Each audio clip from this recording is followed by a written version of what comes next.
Diriwayatkan dari Muadz bin Jabal radhiyallahu anhu dari Ibnu Abbas radhiyallahu anhu, ia berkata, kami bersama Rasulullah shallallahu alaihi wasallam berada di sebuah rumah sahabat dari golongan Ansor dalam sebuah jamaah. Tiba-tiba ada yang memanggil kami dari luar. Wahai penghuni rumah, apakah kalian mengizinkan aku masuk karena kalian membutuhkanku? Rasulullah shallallahu alaihi wasallam bertanya kepada para sahabat, apakah kalian tahu siapa yang menyeru itu? Para sahabat menjawab, tentulah Allah dan Rasulnya yang lebih mengetahui. Rasulullah berkata, dia adalah Raja Iblis yang terkutuk. Semoga Allah senantiasa melaknatnya. Umar bin Khattab radhiyallahu anhu berkata, ya Rasulullah, apakah engkau mengizinkanku untuk membunuhnya? Nabi SAW berkata pelan, bersabarlah wahai Umar, apakah engkau tidak tahu bahwa dia termasuk yang tertunda kematiannya sampai waktu yang ditentukan pada hari kiamat? Sekarang silahkan buka pintu untuknya, karena dia sedang diperintah Allah subhanahu wa ta'ala. Ibnu Abbas berkata, maka dibukalah pintu. Kemudian iblis masuk ke tengah-tengah kami dengan wajah seorang yang sudah tua bangka dan buta sebelah matanya. Dagunya berjenggot sebanyak 7 helai, rambut panjangnya seperti rambut kuda, kedua kelopak matanya memanjang ke atas, tidak ke samping. Kepalanya seperti kepala gajah yang sangat besar. Gigi taringnya memanjang keluar seperti taring babi. Kedua bibirnya tebal seperti bibir macan. Dalam kitab Tanbihul Ghafalin oleh Imam Abu Al-Lasyid As-Samarqandi diceritakan tentang pertemuan Rasulullah dengan Raja Iblis dan terjadinya dialog di antara keduanya yang disaksikan oleh para sahabat.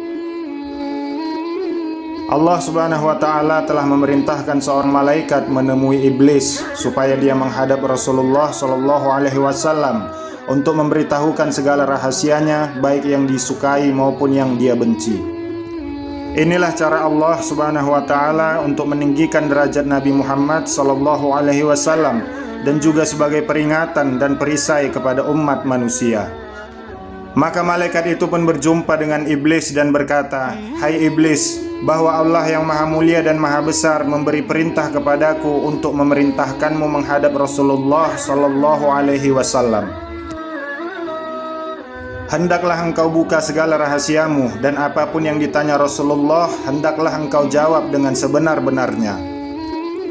Jika engkau berdusta walau satu perkataan pun, niscaya akan terputus semua anggota badanmu, uratmu, serta disiksa dengan azab yang sangat keras.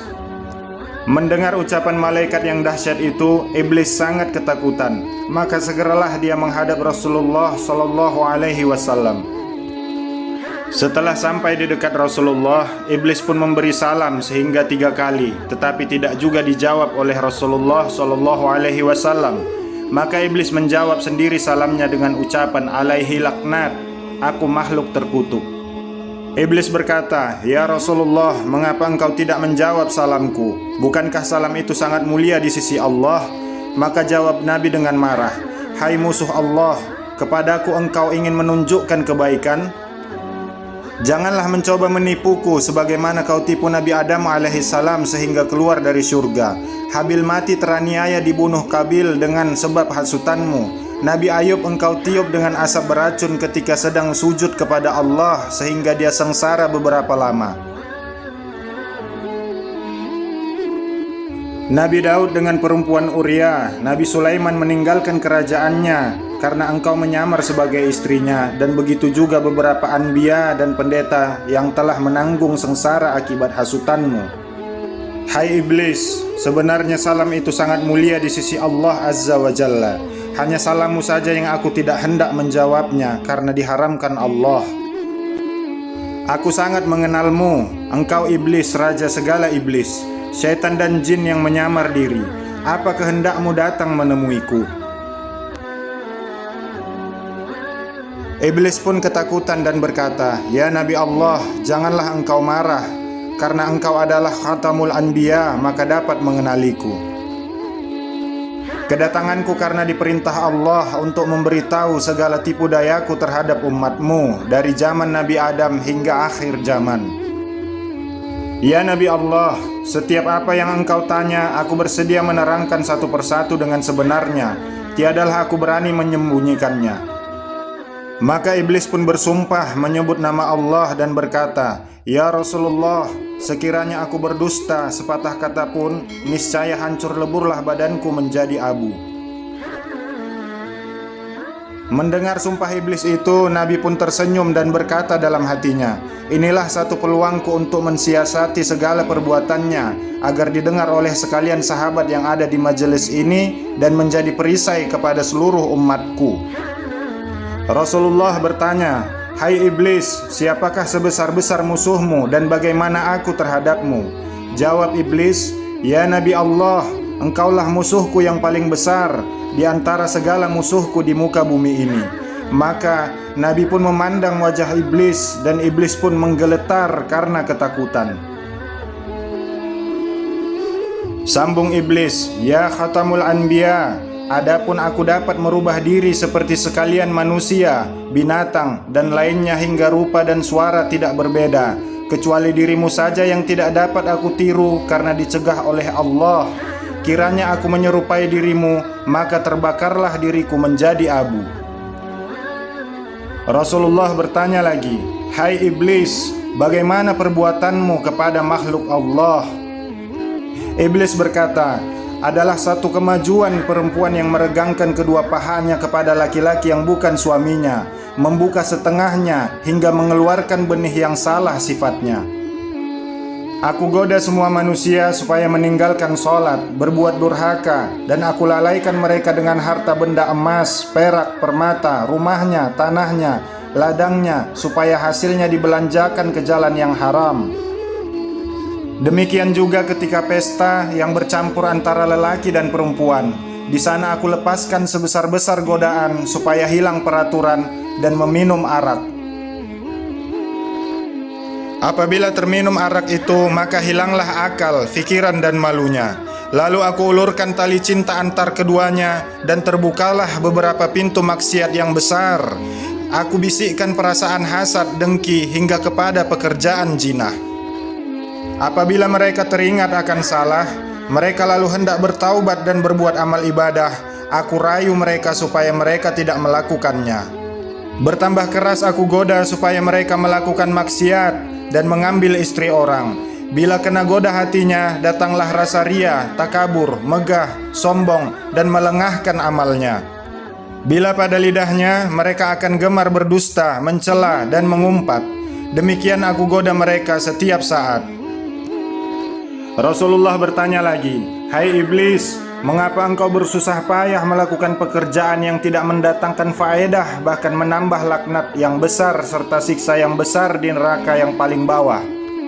Hai yang dikutuk Allah, siapakah yang menjadikanmu? Siapa yang melanjutkan usiamu? Siapa yang menerangkan matamu? Siapa yang memberi pendengaranmu? Siapa yang memberi kekuatan anggota badanmu?" Iblis menjawab, "Semuanya itu adalah anugerah dari Allah yang maha besar juga. Tetapi hawa nafsu dan takabur membuatku menjadi jahat sebesar-besarnya. Engkau yang lebih tahu bahwa diriku telah beribu-ribu tahun menjadi ketua seluruh malaikat, dan pangkatku telah dinaikkan dari satu langit ke satu langit yang tinggi. Kemudian aku tinggal di dunia ini beribadah bersama sekalian malaikat dalam beberapa waktu lamanya. Tiba-tiba datang firman Allah Subhanahu wa ta'ala hendak menjadikan seorang khalifah di dunia ini, maka aku pun membantah. Lalu Allah menciptakan Adam dan diperintahkan seluruh malaikat memberi hormat kepada Adam, kecuali aku yang ingkar. Oleh karena itu Allah murka kepadaku, dan wajahku yang tampan, rupawan, dan bercahaya itu tertukar menjadi keji dan kelam. Aku merasa sakit hati. Kemudian Allah menjadikan Adam raja di surga dan dikaruniakan seorang permaisuri Siti Hawa yang memerintah seluruh bidadari. Aku bertambah dengki dan dendam kepada mereka. Akhirnya aku berhasil menipu mereka melalui Siti Hawa yang menyuruh Adam memakan buah kuldi, lalu keduanya diusir dari surga ke dunia. Keduanya berpisah beberapa tahun dan kemudian dipertemukan Allah di padang Arafah, sehingga mereka memiliki beberapa orang anak. Kemudian aku hasut anak lelakinya Qabil supaya membunuh saudaranya Habil. Itu pun aku masih tidak puas hati, dan berbagai tipu daya aku lakukan sehingga hari kiamat. Sebelum engkau lahir ke dunia, aku beserta bala tentaraku dengan mudah dapat naik ke langit untuk mencuri segala rahasia, serta tulisan yang menyuruh manusia beribadah, serta balasan pahala dan surga mereka. Kemudian aku turun ke dunia dan memberitahu manusia yang lain daripada apa yang sebenarnya aku dapatkan dengan berbagai tipu dayaku, hingga mereka tersesat. Tetapi ketika engkau lahir ke dunia ini, maka aku tidak dibenarkan oleh Allah untuk naik ke langit serta mencuri rahasia lagi, karena banyak malaikat yang menjaga di setiap lapisan pintu langit. Jika aku bersikeras juga hendak naik, maka malaikat akan melontarkan anak panah dari api yang menyala. Sudah banyak bala tentaraku yang terkena lontaran malaikat itu, dan semuanya terbakar menjadi abu. Maka besarlah kesusahanku dan bala tentaraku untuk menjalankan tugas menghasut. Rasulullah bertanya lagi, "Hai iblis, jika umatku sholat karena Allah, bagaimana keadaanmu?" Iblis berkata, "Inilah sebesar-besar kesusahanku, gemetarlah badanku, lemahlah tulang sendiku. Maka aku kerahkan berpuluh-puluh iblis datang menggoda seorang manusia pada setiap anggota badannya. Segala upaya kulakukan agar mereka malas sholat, was-was, terlupa bilangan rakaatnya, bimbang pada pekerjaan dunia yang ditinggalkannya, senantiasa hendak cepat selesai sholatnya. Aku juga membuat mereka hilang khusyuknya, matanya senantiasa menjeling ke kanan dan ke kiri, telinganya senantiasa mendengar orang bercakap serta bunyi-bunyi yang lain. Sebagian iblis duduk di belakang badan orang yang sholat itu, supaya dia tidak kuasa sujud berlama-lama. Itu semua membawa kepada kurangnya pahala sholat mereka. Jika para iblis itu tidak berhasil menggoda umatmu, maka aku sendiri akan menghukum mereka dengan seberat-berat hukuman." Rasulullah bertanya lagi, "Jika umatku membaca Al-Quran karena Allah, bagaimana perasaanmu?" Jawab iblis, "Jika mereka membaca Al-Quran karena Allah, maka terbakarlah tubuhku dan putus segala uratku, lalu aku lari darinya. Jika umatku mengerjakan haji karena Allah, bagaimana perasaanmu?" Jawab iblis, "Binasalah diriku, gugurlah daging dan tulangku, karena mereka telah mencukupkan rukun Islamnya." Hai Raja Iblis, jika umatku berpuasa karena Allah, bagaimana keadaanmu? Jawab iblis, "Ya Rasulullah, inilah bencana yang paling besar bahayanya kepadaku. Apabila masuk awal bulan Ramadan, maka memancarlah cahaya arasy dan kursi, bahkan seluruh malaikat menyambut dengan sukacita. Bagi orang yang berpuasa, Allah akan mengampunkan segala dosa yang lalu dan digantikan dengan pahala yang amat besar, serta tidak dicatat dosanya selama dia berpuasa.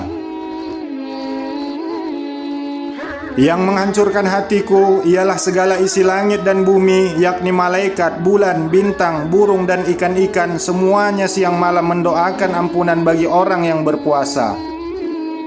Pada hari umatmu mulai berpuasa, dengan perintah Allah datanglah sekalian malaikat dengan garangnya menangkapku dan tentaraku, para jin kafir, syaitan dan ifrit. Lalu dipasunglah kaki dan tangan kami dengan besi panas dan dirantai serta dimasukkan ke dalam bumi yang paling amat dalam. Di sana pula beberapa azab yang lain telah menunggu kami, hingga setelah habis bulan Ramadan barulah kami dilepaskan. Umatmu telah merasakan ketenangan berpuasa dan bersahur seorang diri di tengah malam tanpa rasa takut dibandingkan bulan biasa. Hai iblis, bagaimana seluruh sahabatku menurutmu? Jawab iblis, "Seluruh sahabatmu adalah sebesar-besar musuhku. Tiada upayaku melawannya dan tiada satupun tipu dayaku yang dapat masuk kepada mereka. Karena engkau sendiri telah berkata, seluruh sahabatmu adalah seperti bintang di langit. Jika kamu mengikuti mereka, maka kamu akan mendapat petunjuk." Bagaimana tipu daya engkau kepada umatku? Jawab iblis, Umatmu ada 3 macam. Yang pertama seperti hujan dari langit yang menghidupkan segala tumbuhan, yaitu ulama yang memberi nasihat kepada manusia supaya mengerjakan perintah Allah dan meninggalkan larangannya. Seperti kata Jibril alaihissalam, ulama itu adalah pelita dunia dan pelita akhirat. Yang kedua, umatmu seperti tanah, yaitu orang yang sabar, syukur, dan ridho dengan karunia Allah, suka beramal soleh, tawakal kepada Allah, dan selalu berbuat kebajikan. Yang ketiga, umatmu seperti Fir'aun, terlampau tamak dengan harta dunia, serta dihilangkan amal akhirat. Maka aku pun bersuka cita lalu masuk ke dalam badannya. Aku putar hatinya ke lautan durhaka, dan aku bisa mengarahkannya kemana saja untuk mengikuti kehendakku. Hai iblis, siapa yang serupa dengan engkau? Tanya Rasulullah. Jawab iblis, orang yang meringankan syariatmu dan membenci orang yang belajar agama Islam. Hai iblis, siapa yang mencahayakan wajahmu? Iblis menjawab, orang yang berdosa, pelaku maksiat, bersumpah bohong, saksi palsu, dan pengingkar janji. Hai iblis, apakah rahasia engkau kepada umatku? Iblis menjawab, jika seorang Islam pergi buang air besar serta tidak membaca doa pelindung syaitan, maka aku gosok-gosokkan najisnya sendiri ke badannya tanpa dia sadari. Hai iblis, jika umatku bersatu dengan istrinya, apa yang kau lakukan? Jawab iblis, jika umatmu hendak bersetubuh dengan istrinya serta membaca doa pelindung syaitan, maka larilah aku dari mereka. Jika tidak, aku akan bersetubuh dahulu dengan istrinya, dan bercampurlah benihku dengan benih istrinya. Jika menjadi anak, maka anak itu akan gemar kepada pekerjaan maksiat, malas pada kebaikan, dan menjadi anak durhaka. Ini semua karena kealpaan ibu dan bapaknya sendiri. Namun sebaliknya, jika mereka berdoa saat hendak bersetubuh, maka sulitlah bagiku untuk menggoda anak keturunannya. Begitu juga ketika mereka makan tanpa membaca bismillah, maka aku yang dahulu makan daripadanya, walaupun mereka makan tiadalah merasa kenyang. Hai iblis, dengan jalan apa dapat menolak tipu dayamu? Jawab iblis, jika dia berbuat dosa, maka dia kembali bertaubat kepada Allah, menangis, menyesal akan perbuatannya. Apabila marah, segeralah mengambil air wudhu, maka padamlah marahnya. Hai iblis, siapakah orang yang paling lebih engkau sukai? Jawab iblis, lelaki dan perempuan yang tidak mencukur bulu ketiak dan bulu kemaluannya selama 40 hari. Disitulah aku mengecilkan diri, bersarang, bergantung, berbuai seperti dipijat pada bulu itu. Hai iblis, siapakah saudara engkau?